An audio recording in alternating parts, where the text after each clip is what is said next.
Je te propose un petit exercice méthode sur l'énergie et le travail des forces dans lequel on va appliquer le théorème de l'énergie cinétique. Donc l'exercice, tu vois, il est ici. Donc comme d'hab, mets pause sur la vidéo, fais une première lecture de l'énoncé tout seul et après comme ça tu vas mieux comprendre ce qu'on va faire ensemble.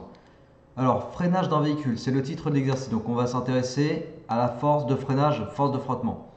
Un véhicule de masse m égale 1000 kg est en mouvement sur une route horizontale et rectiligne à la vitesse de valeur v égale 80 km/h. C'est-à-dire qu'on va en ligne droite en gros et ton véhicule il roule à 80 km/h. Sous l'action exclusive de son système de freinage, donc on ne considère que sa force de freinage, le véhicule s'arrête après avoir parcouru une distance AB égale 50 mètres. Donc en gros, il part du point A, il va jusqu'au point B. Tu vois, le sens du déplacement c'est vers la gauche. Donc je vais de A jusqu'à B. Et le véhicule est soumis à toutes ces forces, notamment la force F3 que tu vois ici, que tu vois, et qui va dans le sens inverse au sens du déplacement. Question 1, identifier les forces F1, F2, F3 représentées sur le schéma. Donc F1, la force F1, c'est celle qui va vers le bas. Tu vois, F1 elle est ici. F1 représente le poids. F1 c'est le poids, c'est une force verticale vers le bas. C'est le poids de la voiture. Ensuite, F2, une force opposée au poids, qu'est-ce que c'est? C'est la réaction du support. C'est ce qui empêche la voiture de s'enfoncer dans le sol.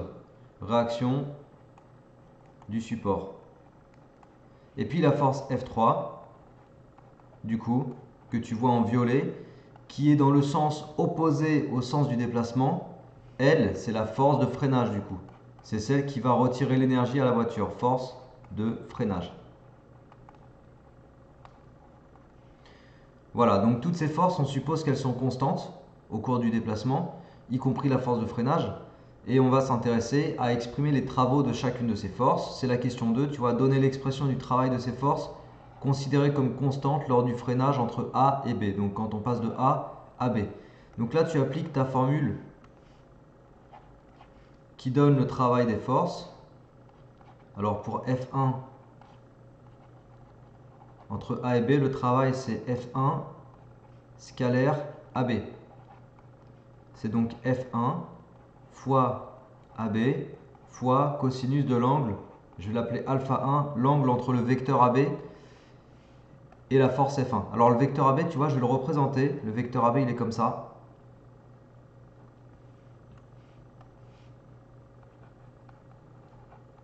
Ok.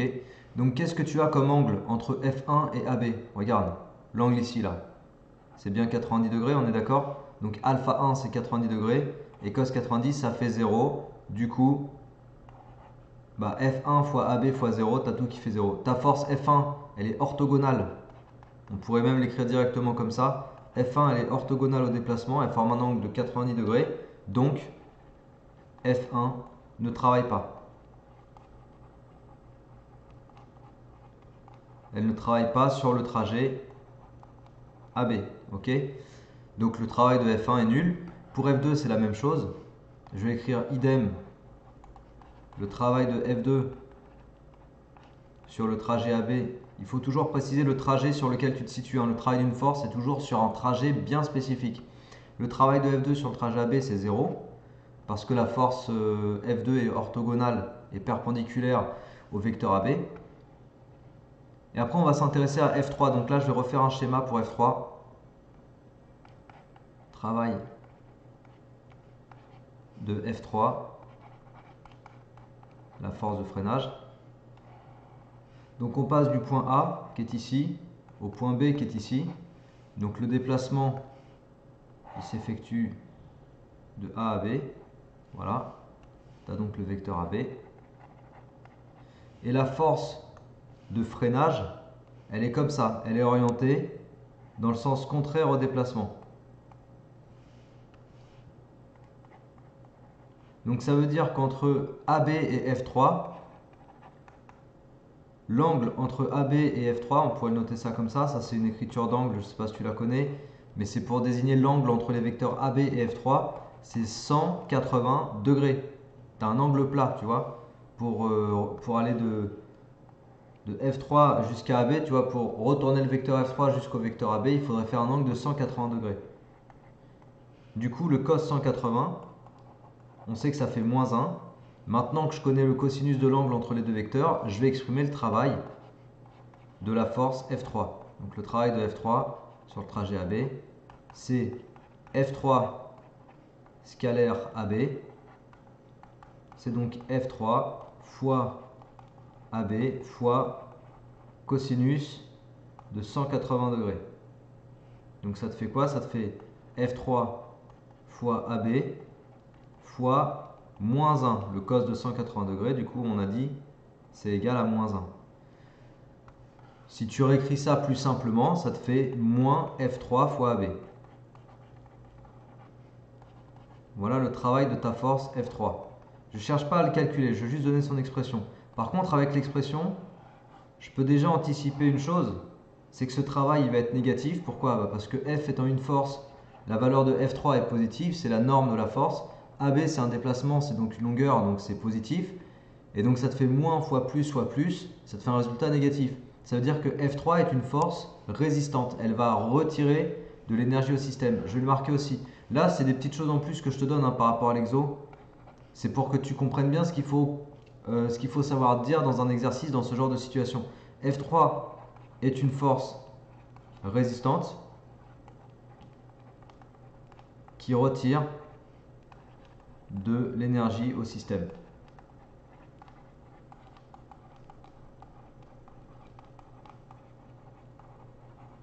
Ok.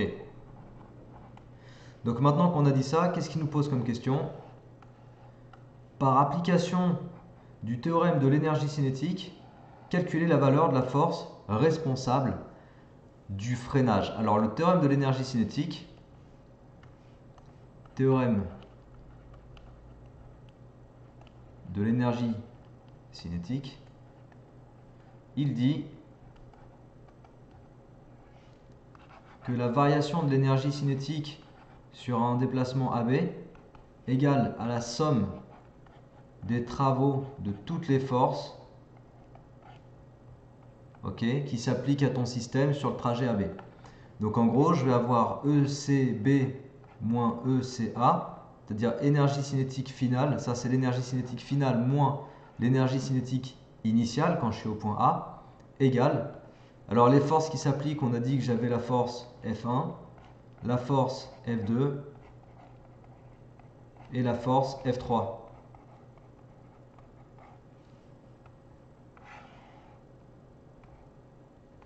Ok, donc on est à chaque fois sur le trajet AB, c'est le travail des forces sur le trajet AB.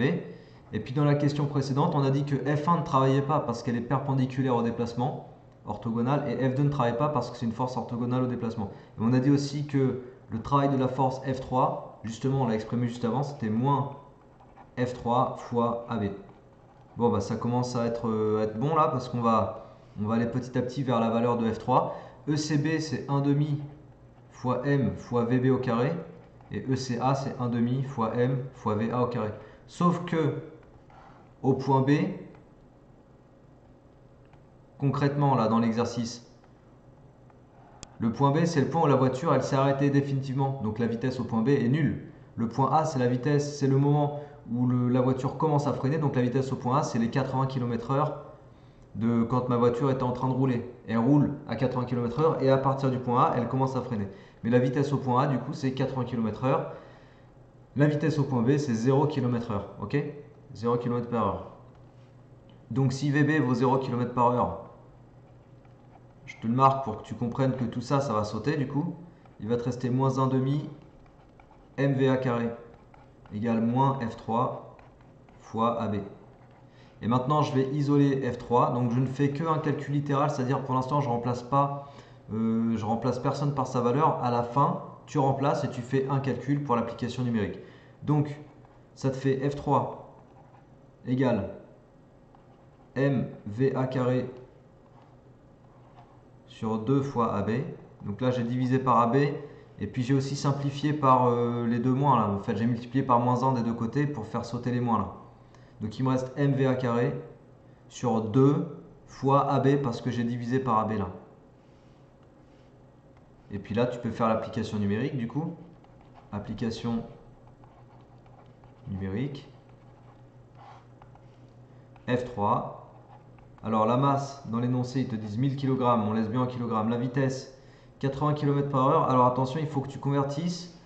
Pour convertir de km par heure en mètres par seconde, il faut que tu divises par 3,6. Ok, tu divises par 3,6 pour passer de km par heure à mètres par seconde. Donc là, mon 80, je vais le diviser par 3,6. Il faut bien que tu penses à convertir, hein, sinon tu n'es pas dans les bonnes unités. Si tu n'es pas dans les bonnes unités, ton résultat il est faux automatiquement. Et la distance, elle doit être exprimée en mètres et je crois que c'était 50 mètres. Oui, regarde, 50 mètres, la distance de freinage, 50 mètres. Ok, donc 2 fois 50, je suis bien en mètres, je touche pas. Voilà, donc on peut faire un calcul à partir de là. Pour les chiffres significatifs, tu as 2 chiffres pour la vitesse, 2 chiffres pour la distance, 4 chiffres pour la masse, donc on donnera un résultat avec 2 chiffres significatifs. Allez, 1000 fois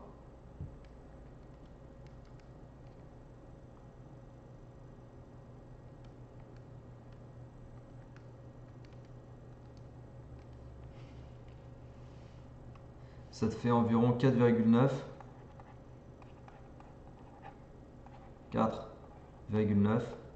fois 10 puissance 3 newton. Donc ça, c'est la force responsable du freinage du véhicule. 4,9 fois 10 puissance 3 newton. Ok? Et on l'a exprimé avec 2 chiffres significatifs, ce qu'il fallait faire. D'accord? Voilà, donc je t'ai montré un exercice, méthode, dans lequel tu appliques le théorème de l'énergie cinétique. Donc c'est comme ça que ça se passe en pratique. Tu as vu ce théorème, comme je te le disais dans la vidéo de synthèse de cours que je t'ai fait sur ce chapitre, le théorème de l'énergie cinétique, bien souvent, il te sert à déterminer la valeur d'une force. Exactement ce qu'on vient de faire dans cet exercice. Donc voilà, c'est l'application la plus concrète que tu peux avoir sur ce théorème-là, ok? N'hésite pas à refaire cet exo. Tu vois, il est simple, il est classique. C'est bien pour appliquer les notions vraiment simplement. Refais cet exercice. Partage la vidéo autour de toi si tu penses qu'elle est utile et qu'elle peut aider d'autres élèves. Bah, n'hésite pas à la partager. N'hésite pas à t'abonner à la chaîne également. D'ici là, travaille bien, motive-toi bien et à la prochaine. Ciao!